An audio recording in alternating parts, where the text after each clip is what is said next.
ইসরায়েলের ৩ জিম্মিকে হামাসের মুক্তির ঘোষণার পর গাজায় যুদ্ধবিরতি কার্যকর করল ইসরায়েল। আজ রোববার ইসরায়েলি প্রধানমন্ত্রী বেনিয়ামিন নেতানিয়াহুর কার্যালয় এ ঘোষণা দিয়েছে। ব্রিটিশ সংবাদ মাধ্যম বিবিসি জানিয়েছে, আমরা ইসরায়েলি প্রধানমন্ত্রী বেনিয়ামিন নেতানিয়াহুর কার্যালয় থেকে জানতে পেরেছি যে গাজায় যুদ্ধবিরতি স্থানীয় সময় বেলা 11:15 থেকে শুরু হয়েছে। যুক্তরাষ্ট্র, মিশর ও কাতারের মধ্যস্থতায় গত 15ই জানুয়ারি যুদ্ধবিরতিতে সম্মত হয় ইসরায়েল ও হামাস। যুদ্ধবিরতির চুক্তিতে বলা হয়, গাজায় যুদ্ধবিরতির প্রথম দিনই 737 ফিলিস্তিনি বন্দীকে মুক্তি দেওয়া হবে। আর এসব বন্দি মুক্তির বিপরীতে 33 জন ইসরায়েলি জিম্মিকে মুক্তি দেবে গাজার স্বাধীনতাকামী সশস্ত্র গোষ্ঠী হামাস।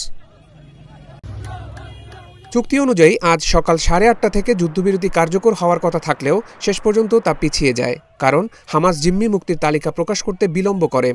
নেতানিয়াহু বলেন, হামাস যতক্ষণ ইসরায়েলি জিম্মি মুক্তির তালিকা প্রকাশ না করবে ততক্ষণ পর্যন্ত যুদ্ধবিরতি শুরু হবে না।